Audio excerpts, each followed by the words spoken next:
भोले बाबा ने कहा राम जी के आने के अनेक कारण हैं, पर उनमें से जो मुख्य 5 कारण हैं मैं उनकी चर्चा आपसे करता हूं। पहला कारण है जय और विजय। ये दोनों वैकुंठ के द्वारपाल हैं। वैकुंठ भगवान विष्णु का धाम। सोचिए कितनी अच्छी पोस्ट इनको मिली है कि नहीं मिली है। लेकिन कभी कभी ज्यादा अच्छी पोस्ट मिल जाए तो वो कुर्सी का अभिमान हो जाता है। अब ये जय विजय को इस बात का अहंकार हो गया है कि हम तो वैकुंठाधिपति के द्वारपाल हैं। सनकादिक मुनि आए भगवान के दर्शन करने पर जय विजय ने द्वार पर रोक दिया, अभी नहीं जा सकते। संतों ने कहा जाने दो, नहीं जा सकते, फिर कहा जाने दो, फिर रोक दिया। अंत में संतों ने श्राप दे दिया, जाओ तुम दोनों भगवान के दर्शन में बाधा डालते हो, असुर योनि में जन्म लेना पड़ेगा। असुर योनि में जब जन्म लेना पड़ेगा ये सुना, भीतर बैठे भगवान सुन रहे थे। ठाकुर जी आए, कहे अरे हमारे ही दरवाजे के आदमी हैं, कुछ मुक्ति का उपाय तो बताओ सरकार। ऋषियों ने कहा प्रभु 1 जन्म नहीं 3 जन्म तक ये राक्षस बन के आएंगे, क्योंकि इन्होंने मुझे 3 बार रोका है। यही दोनों जो भाई थे सतयुग में हिरण्यकश्यप और हिरण्याक्ष बने। त्रेता आया तो यही दोनों भाई रावण और कुंभकर्ण बने।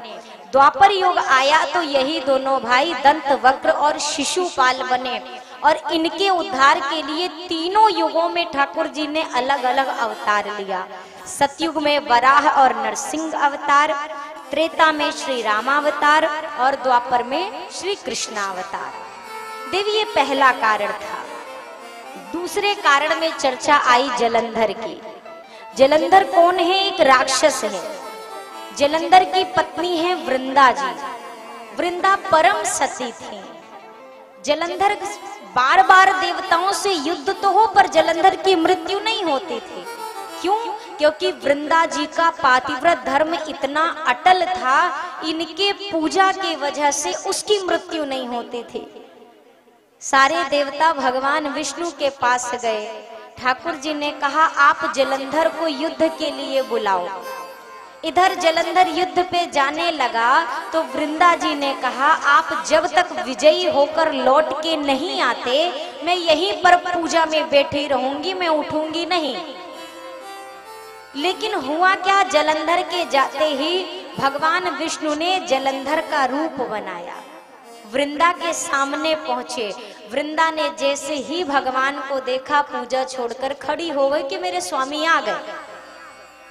जैसे ही यहाँ पर वृंदा जी ने पूजा छोड़कर खड़ी हुई हैं, जलंधर का कटा हुआ मस्तक वृंदा जी के सामने आकर गिरा। बहुत क्रोध आया, कटा शीश देखा, सामने स्वामी का स्वरूप देखा, बोल पड़ी कौन है आप? भगवान आज अपने वास्तविक स्वरूप में आए। ठाकुर जी को बड़ा संकोच हो रहा है कि अपने ही भक्त को मुझे छलना पड़ा है। वृंदा जी ने कहा जिंदगी भर आपकी पूजा की, आपने मेरे साथ ही छल किया। श्राप देती हूँ, ये जो जड़वत कार्य आज आपने किया है, जाइए आप जड़ हो जाइए, आप पत्थर के हो जाएंगे। श्राप दिया। दूसरा श्राप दिया कि जैसे आज आपने मेरे पति से मुझे विलग किया है, एक दिन मेरा ये पति आपसे आपकी पत्नी को विलग करेगा। श्राप जब दिया, ठाकुर जी पत्थर में शिला स्वरूप में परिवर्तित हो गए। सारे देवता आए, प्रार्थना की। ठाकुर जी को तो वृंदा जी ने उनके स्वरूप में वापस लौटा दिया, लेकिन अपना देह त्याग दिया अपने योग की अग्नि से। वृंदा जी के शरीर की जो राख निकली, उसी से तुलसी मैया का बिरवा निकला। और ये जो ठाकुर जी को शिला बनने का श्राप दिया था, आप दर्शन करते होंगे, जो शालिग्राम भगवान का स्वरूप है, ये वृंदा जी के श्राप से हुआ था। ठाकुर जी ने उसी दिन कहा आज से मेरा एक स्वरूप शालिग्राम के रूप में पूजा जाएगा और मेरा विवाह तुलसी जी के साथ होगा। आप भी कार्तिक के मास में यह सुंदर तिथि आती है, आपने दर्शन किया होगा। तो देवी दूसरा कारण भगवान के अवतार का ये श्राप बना। तीसरे कारण की चर्चा की। अच्छा, भोले बाबा बड़े सतर्क हैं। भोले बाबा ने एक लाइन में कहा, नारद श्राप दीन एक बारा, कल्प एक तही लगी अवतारा। नारद जी ने देवी श्राप दिया था, भगवान इसलिए भी आए, बात खत्म। क्यों?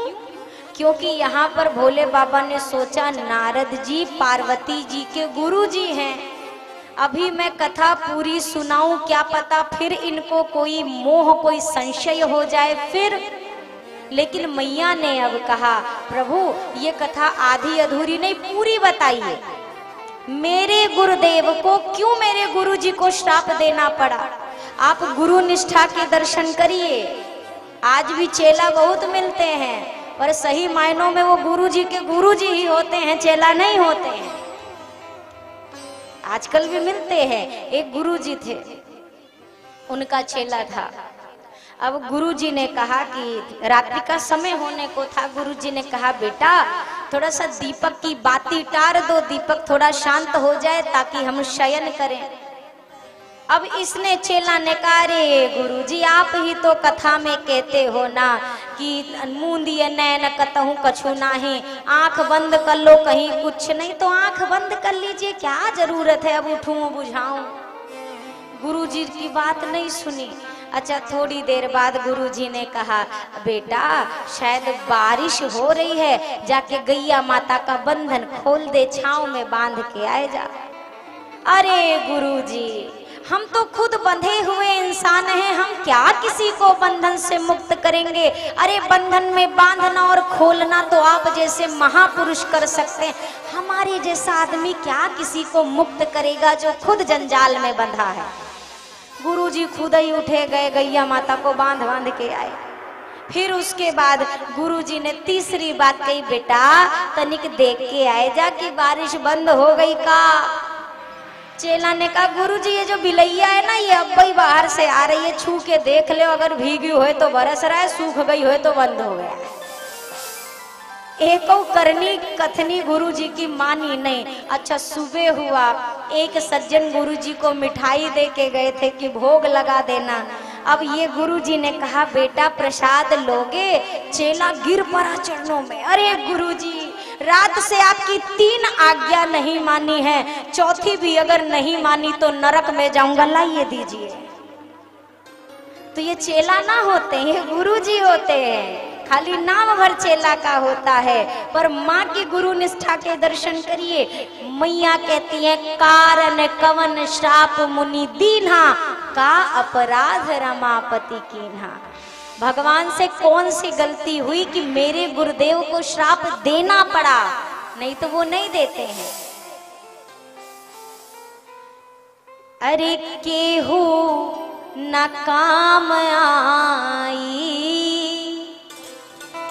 केहू न काम आई, तब राम काम आई है, केहू न काम आई, तब राम काम आई है, केहू न काम आई, तब राम काम आई है, केहू न काम आई, तब राम काम आई है, केहू न काम आई,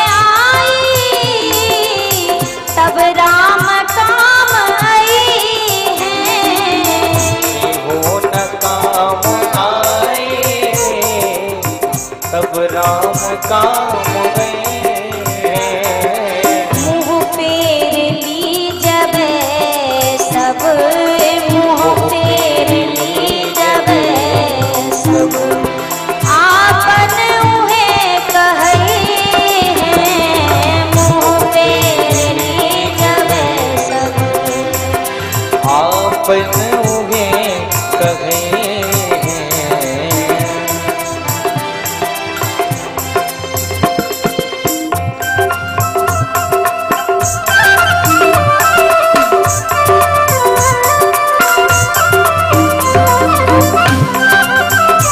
बोलिए भक्तवत्सल भगवान की।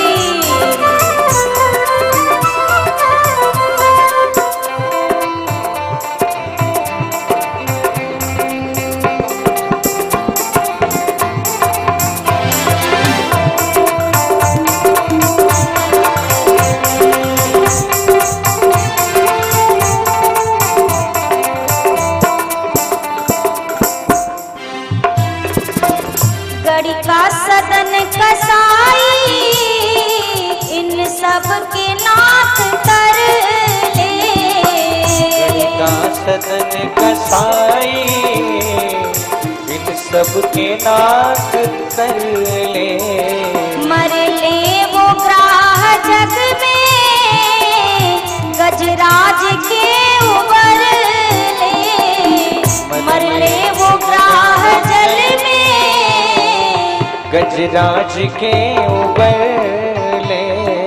उस ही जतू बोलैबा, उस ही जतू बोलैबा, तब नंगे पाँव आई हैं। उस ही जतू बोलैबा, अब नंगे पाँव आई हैं। केहू न काम आई, तब राम काम आई हैं। केहू न काम आई, अब राम काम आए हैं। ये हो न काम आए।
खम्भ फाड़ के मड़ई सुदामा जी के झट से बनल अटारी।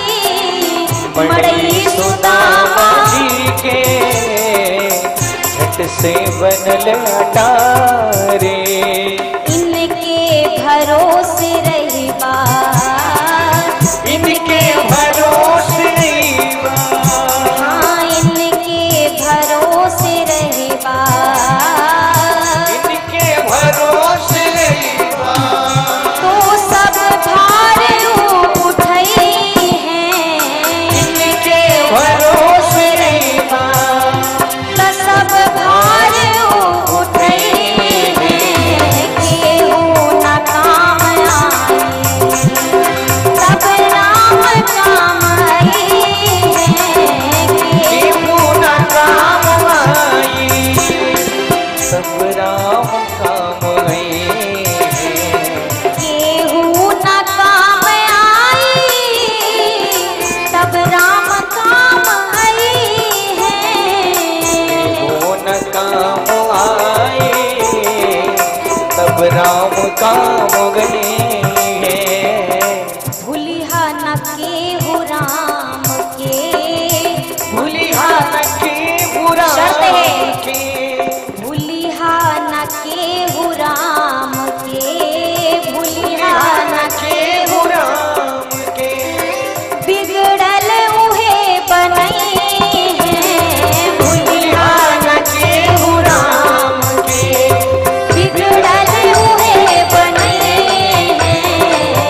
केहू न काम आई, तब राम काम आई हैं। केहू न काम आई, तब राम काम आई है।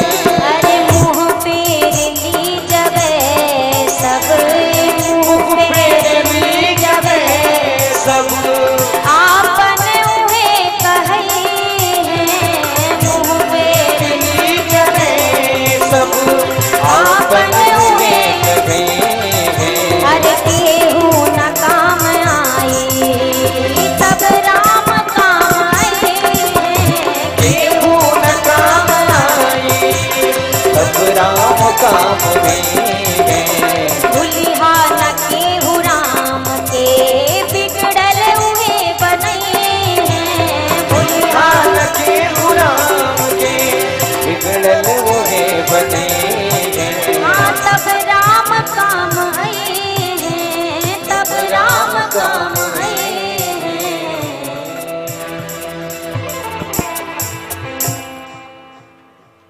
भूलिहा न केहू राम के सब बिगड़ल उहे बनई हैं। केहू न काम आई तब राम काम आए हैं। कोई नहीं काम आएगा तो कौन आएगा काम? प्रभु का नाम, राम राम। हम आप तो जीते जी भगवान को छोड़ देते हैं। छोड़ते हैं कि नहीं छोड़ते? पर ठाकुर जी की कृपा देखिए, ठाकुर जी कहते हैं मेरा बच्चा है, मेरी संतान है। संतान भले मुंह मोड़ ले पर मैं जगत पिता हूं, मैं अपने बच्चे से कैसे मुंह मोड़ूं? हम जीते जी अपने भगवान को छोड़ देते हैं। और एक मेरे ठाकुर जी की दया देखो, हम मर भी जाते हैं तो भी ठाकुर जी पीछे से आते हैं, राम नाम। हम मर भी जाते हैं तो भी ठाकुर जी हमारे साथ चलते हैं कि नहीं चलते? हम जीते जी नहीं याद करते और हमारे मरने के बाद भी ठाकुर जी हमारा हाथ नहीं छोड़ते। ये उनकी कृपा है। देखो तो सही, भगवान शंकर ने अब नारद जी की पूरी कथा सुनाई। हिमगिरि गुहा एक अति पावन, बह समीप सुर सरी सुहावनी।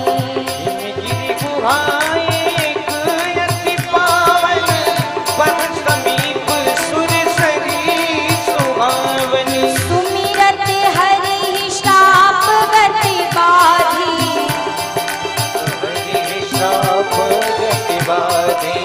सहज विमल मन लागी समाधि, सहज विमल मन लागी समाधि। सीम के चापी सकई कोतासु, सीम की चापी सकई कोतासु।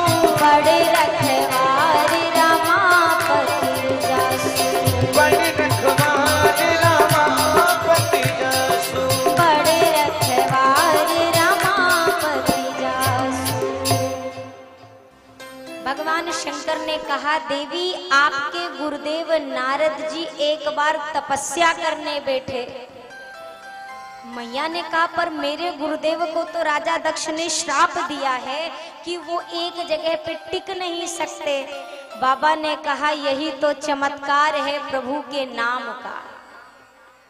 ठाकुर जी के नाम का ऐसा प्रभाव हुआ कि आज श्राप भी स्थगित ही रह गया और नारद जी समाधि में लीन हो गए। इधर नारद जी समाधि में बैठे, उधर इंद्रदेव घबराए। इंद्रदेव ने सोचा, ये इतनी कठिन तपस्या क्यों कर रहे हैं नारद जी? पक्का हमारी कुर्सी पे इनकी निगाह है।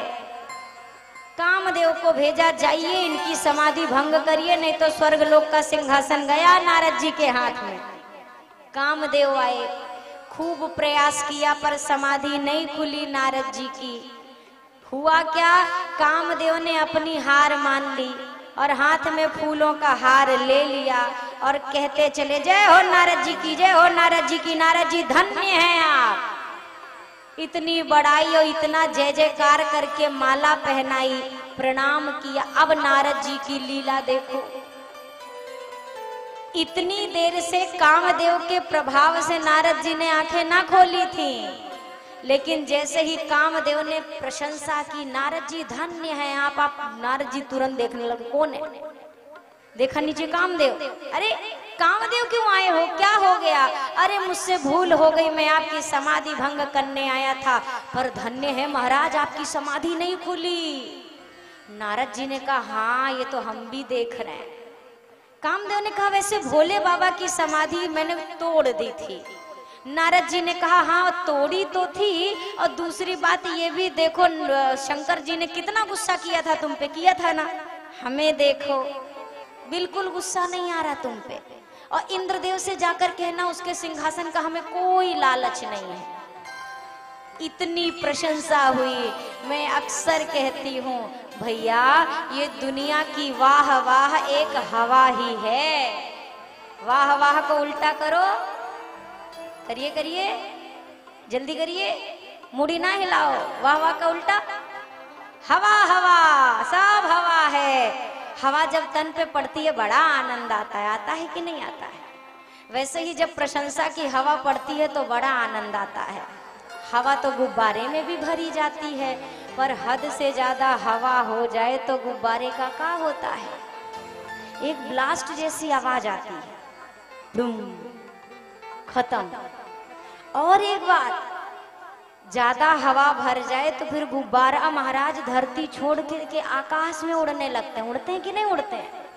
पर आकाश में भी पहुंच जाए तो गुब्बारा को लगता है कि अब तो हम धरती छोड़ चुके हैं, पर आसमान में भी जाके वही होता है, पहुंच के भी। वाह वाह का एक इलाज है। इधर अगर लोग वाह वाह कहें आप राम राम करो, वो जितना वाह वाह कहें आप उतना राम राम करो, तो जीवन में कभी अभिमान आने वाला नहीं है। नारद जी को इतनी वाह वाह की हवा मिल गई कि नारद जी में भी अभिमान आ गया। गए भोले बाबा के पास। भोले बाबा ने कहा देवर्षि बहुत दिन बाद आए हैं, चलिए कुछ राम कथा कहिए। नारद जी को अभी राम कथा कछु नहीं याद है, काम कथा बस याद है। बोलना शुरू किया, अरे आपको पता है भोलेनाथ, हम समाधि में बैठे थे, कामदेव आया था, पूरी कथा बाँच के सुना दी। भोले बाबा ने कहा नारद जी, जैसे ये कथा आपने मुझे सुनाया है ना, जाके भगवान विष्णु से मत सुनाइएगा, पूछे तब भी मत बताइएगा। लेकिन भैया जब आते हैं अच्छे दिन तब अच्छी बात सुहाती, ना ही तो समझाने पर भी नहीं समझ में। अगर सामने वाला नहीं समझना चाहता तो आप प्राण दे दो, पर वो समझने वाला। एक माई थी, उनके बेटवा का विवाह हुआ। अब ग्रामीण क्षेत्र में विवाह हुआ, कन्या खूब पढ़ी लिखी अच्छे बड़े से शहर से आई थी। अब गांव का कामकाज वो क्या जाने। अब सासू माँ ने एक दिन देखा, 2 दिन सोचने लगी, बहुरिया तो हमारी एक काम ही नहीं करती है। तो सासू माँ ने सोचा नहीं है ना, हम करके इसको बताएंगे तो शायद ये कर ले। अब बहू रानी सुबह सुबह चाय का कप लेके आंगन में बैठी थी, इतने में सासू माँ झाड़ू उठा के लाई और लगी बहारने। बेटे ने देखा, अरे मेरी माता जी झाड़ू लगा रही है। बेटे ने कहा, अरे माँ आप क्या करती हूँ, मुझे दीजिए झाड़ू, मुझे दीजिए। माँ ने कहा, अरे नहीं बेटा तू छोड़, मैं लगाती हूँ। बेटा कहता है, अरे नहीं माँ आप झाड़ू छोड़ो, मैं लगाता हूँ। झगड़ा होने लगा, वो कहे मैं लगाऊं, वो कहे मैं लगाऊं। सासू माँ सोच रही थी मुझको झाड़ू लगाते देखेगी तो अभी हमारी बहू रानी पट्ट से उठ के आएगी, कहेगी माँ हमें दे झाड़ू, आप क्या लगा रही है। अब सासू माँ ने ये सोच के झाड़ू पकड़ी। अब इधर बेटा कहे हम लगा रहे, सासू माँ कहे हम लगा रहे। इतने में बहू रानी ने कहा, झगड़ा क्यों करते हो सासू माँ, आज आप लगा लो कल ये लगा लेंगे, क्या समस्या है। घर कौन सा भागा जा रहा है, झाड़ू कौन सा टूटा जा रहा है। तो जिसको नहीं समझना उसको समझा आप नहीं सकते हैं। नारद जी क्या करने चले, नारद जी जिस लिए बाबा ने मना किया था, हाथ में बीड़ा लिए चल पड़े। ओ श्रीमन नारायण नारायण नारायण, श्रीमन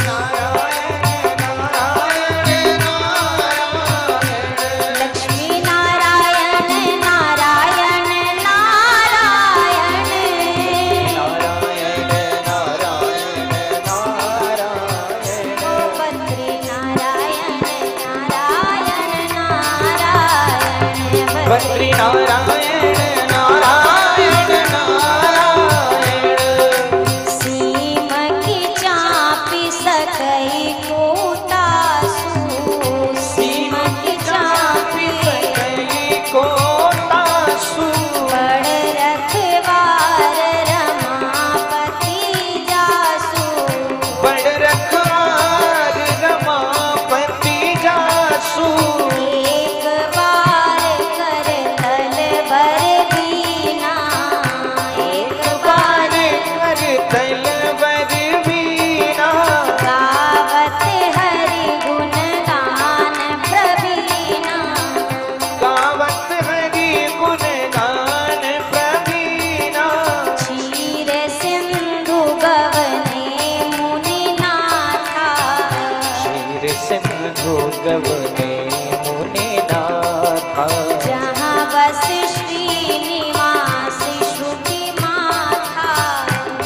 बस श्रीनिवास श्रुति बद्री नारायण नारायण नारायण बद्री नारायण नारायण नारायण ओ लक्ष्मी नारायण नारायण नारायण लक्ष्मी नारायण नारायण नारायण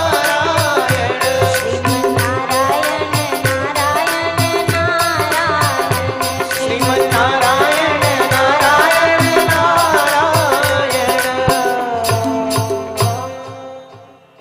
नारद जी पहुंचे क्षीर सागर। भगवान विष्णु से आज जब भेंट हुई तो बड़े दिनों के बाद अगर कोई मिलता है तो हम अक्सर जाकर गले से लगा लेते, अरे बड़े दिन बाद हमारे प्रेमी मिले हैं। नारद जी इतने दिन बाद मिले, अब ठाकुर जी ने सिंहासन छोड़ा, जाकर नारद जी को हृदय से लगा लिया। अच्छा, ये ठाकुर जी का अपने भक्त के प्रति प्रेम है, पर नारद जी ने क्या समझा, आज के पहले तो भगवान ने कभी अपनी गद्दी नहीं छोड़ी हमारे आने पे, आज क्यों छोड़ दी। हमको लग रहा है हमारे बताने से पहले ही भगवान तक खबर आ गई है कि अब हम पहले वाले नारद नहीं हैं। थोड़ा सा अब आगे डेवलप हुआ है हमारा। अच्छा, इतना ही नहीं, ठाकुर जी ने सिंहासन पे बिठाया अपने साथ। अब तो नारद जी का वो जो शक था वो यकीन में बदल गया। पक्का भगवान को खबर मिल गई है कि अब ये नारद जी साधारण नहीं हैं, तभी तो भगवान ने अपने बगल में बिठाया है। नारद जी ने भगवान विष्णु को भी पूरी काम कथा सुना डाली। भगवान ने कहा, रे भक्त के हृदय में अभिमान का बीज, लेकिन फिर भी ठाकुर जी ने नारद जी की और बड़ाई की।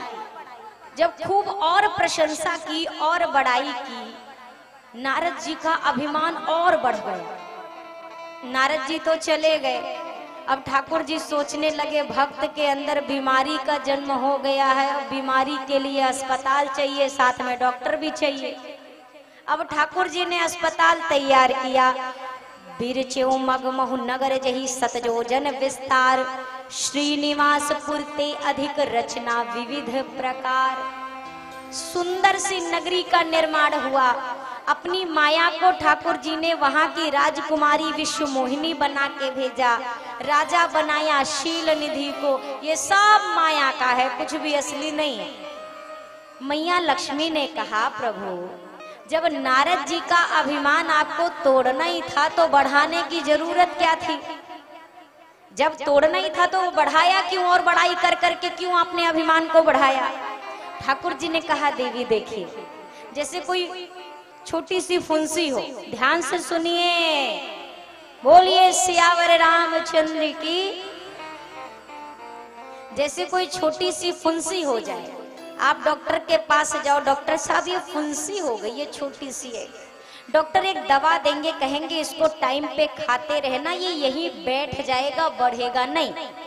पर अगर आप वो दवा ना लें तो अब क्या होगा, वो फुंसी बढ़ेगी कि नहीं। ठाकुर जी कहते हैं, देवी जो अभिमान का फोड़ा था, जब वो छोटा सा था तो भोले बाबा ने एक दवा दी थी नारद जी को, पर नारद जी ने वो दवा नहीं, भगवान शिव की बात नहीं मानी, नारद जी ने दवा नहीं ली। तो अब वो अभिमान थोड़ा बड़ा हो गया है, और फोड़ा जब थोड़ा बड़ा हो, आप फिर डॉक्टर के पास जाओ तो डॉक्टर साहब कहेंगे, पहली जो दवा दी थी वो आपने खाई नहीं, वो तो भूल गए खाना, अब आप इसको ठीक करो। डॉक्टर साहब कहेंगे, भैया अब ये फोड़ा इतना छोटा नहीं है कि बैठ जाए, और इतना बड़ा नहीं है कि इसका ऑपरेशन किया जा सके, तो अब क्या किया जाए। डॉक्टर कहेंगे, अब इसको थोड़ा बढ़ने दो ना, तो फिर जड़ से काटने में आसानी रहेगी। ठाकुर जी भी यही कर रहे हैं। नारद जी के अभिमान का फोड़ा अब इतना छोटा नहीं है जो शब्दों से बैठ जाए, और इतना बड़ा नहीं है अभी कि ऑपरेशन हो सके। इसीलिए ठाकुर जी ने अभिमान और बढ़ने दिया। जब और बढ़ा, अब अस्पताल की ओर भेज रहे। नारद जी पहुंचे शील निधि के यहाँ, इतना सुंदर महल। तब तक राजा ने अपनी कन्या विश्व मोहिनी को बुलाया। नारद जी से कहा, जरा बिटिया का हाथ देख के बताओ तो क्या लिखा है।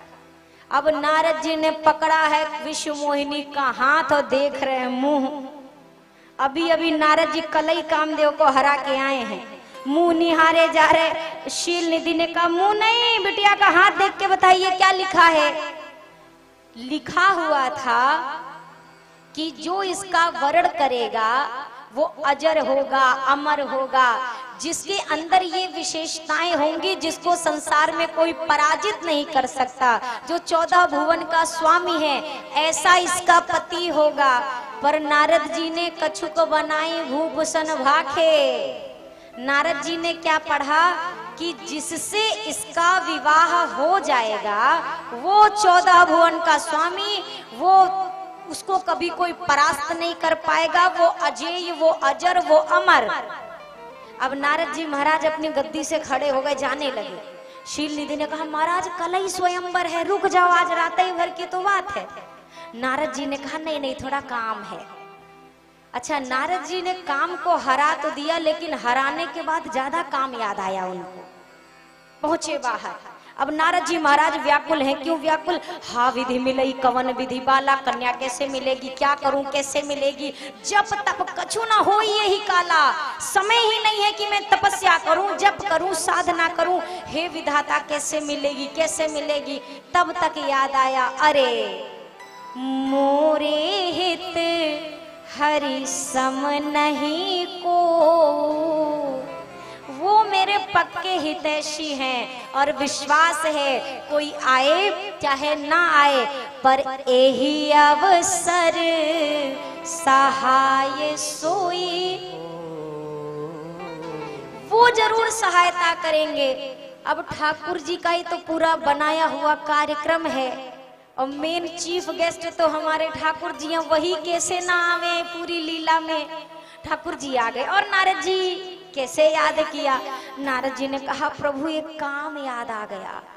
ठाकुर जी ने कहा अभी कल ही तो हरा के आए थे, आज ही काम आ गया। अच्छा क्या काम है? अब नारद जी थोड़ा सपचाते हुए, थोड़ा मुस्कुराते हुए कहते प्रभु विवाह करने की इच्छा हुई है। ठाकुर जी बड़े मुस्कुराए मन ही मन। ठाकुर जी ने कहा इतना उत्तम विचार नारद जी, अति सुंदर विचार है, विवाह करना है पक्का करिए। अच्छा हमें क्यों बुलाया? समझ गया, निमंत्रण। अच्छा कन्या खोजने के लिए बुलाया होगा, है ना? नारद जी ने कहा नहीं नहीं, कन्या भी हमने ढूंढ ली है। ठाकुर जी ने कहा ये भी काम हो गया, दिव्य। अच्छा तो मुझे आपने निमंत्रण देने के लिए बुलाया, ठीक है आप जब कहोगे मैं हाजिर हूँ, अब चलूं। नारद जी ने कहा ठहर तो जाओ सरकार। वो दरअसल बात ये है ना, कन्या बहुत सुंदर है। ठाकुर जी ने कहा नारद जी आज के समय पे सुंदर कन्या तो भाग्यशालियों को मिलती, आप बड़े किस्मत वाले हो, सुंदर कन्या मिल गई। अच्छा अब हम जाएं? नारद जी ने कहा ठहर जाओ ना सरकार, जब से आए हो जाऊं जाऊं जाऊं, बात तो सुनो। ठाकुर जी ने कहा मुझे क्यों बुलाया? नारद जी कहते हैं वो बात ये है ना, उधार चाहिए, गरुड़ चाहिए। अच्छा बारात में जाने के लिए गरुड़ जी की सवारी मिल जाएगा? नहीं नहीं गरुड़ जी नहीं। अच्छा आप सोच रहे हैं ऋषि मुनियों वाला वेश है तो कल दूल्हे की बढ़िया वो अचला पीतांबर चाहिए, दूल्हे का जोड़ा मिल जाएगा? नहीं नहीं प्रभु वो भी नहीं चाहिए। तो क्या चाहिए आपको? ना ये चाहिए, ना वस्त्र चाहिए, ना आभूषण चाहिए, ना वाहन चाहिए, तो क्या चाहिए? नारद जी कहते हैं आपन रूप देहु प्रभु मोही। वो बात दरअसल ये है ना, उधार में कपड़ा लत्ता ना चाहिए तो क्या चाहिए? सरकार अपना रूप हमें दे दो, अपना वाला ये जो चेहरा है ना आपका, ये वाला चाहिए हमको।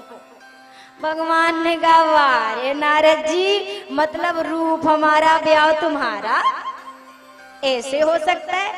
अरे गाड़ी मांगो, घोड़ा मांगो, आभूषण मांगो, कपड़ा मांगो, शेरवानी मांगो, जूते मांगो। अब ये कोई कहे भैया अपना मुंह उधार दे दो कल लौटा देंगे। अब प्रभु सोच में पड़ गए, क्या करूं, भक्त ने पहली बार मांगा है, अगर नहीं दूंगा तो भक्त को कष्ट होगा, दे दूंगा तो जिंदगी भर बंदर की तरह हालत हो जाएगी, नाचते ही जन्म बीतेगा। क्या करूं, भगवान सोच में है। तब तक नारद जी बोल पड़े, टाइम नहीं है, जेहि विधि होई नाथ हित मोरा, करहु सो बेगी दास मैं तोरा। जिसमें मेरा हित हो जल्दी से वो कर दीजिए, समय नहीं है। ठाकुर जी ने कहा चलो, बिगड़ी हुई बात को नारद जी आपने बना लिया, अब मैं वो नहीं करूंगा जिसमें हित है, वो करूंगा जिसमें आपका परम हित है। अब नारद जी बनना चाह रहे थे सुंदर, पर ठाकुर जी को नारद जी का परम हित नजर आया, किसमें? बना के बंदर। ठाकुर जी ने वानर का मुंह बना दिया। अच्छा, 2 शिवगण आए थे, ये सारा कुछ देख रहे हैं, काका हुआ, कहां से एक्सचेंज ऑफर निकला, सब पता है इनको। अब क्या हुआ, प्रातः काल स्वयंवर के समय नारद जी पहुंचे, पहली वाली कुर्सी जाके पकड़ी कि हमसे पहले कोई और ना बैठ जाए। हम नहीं चाहते कि विश्व मोहिनी सभा में भटके, हमको देखे, झट से माला पट्ट से विवाह। नारद जी बैठे, नारद जी के ठीक पीछे कौन बैठे? जय, वो 2 शिवगण बैठे। अब शिवगण आपस में बात कर रहे हैं। पहले वाले ने कहा, आहा, क्या रूप है, क्या सुंदरता है, अरे हम तो इनकी मैया को सोचते हैं कितनी भाग्यशाली, क्या स्वरूप पाया है, धन्य है, धन्य है। अरे हम कहते हैं ना, ये बाकी राजाओं को चले जाना चाहिए, किसी को माला वाला नहीं मिलेगी, इतना सुंदर राजकुमार बैठा है, इसे छोड़ के कन्या किसी और को चुनेगी क्या? दूसरे वाले ने कहा, कौन सा राजकुमार, कौन सा?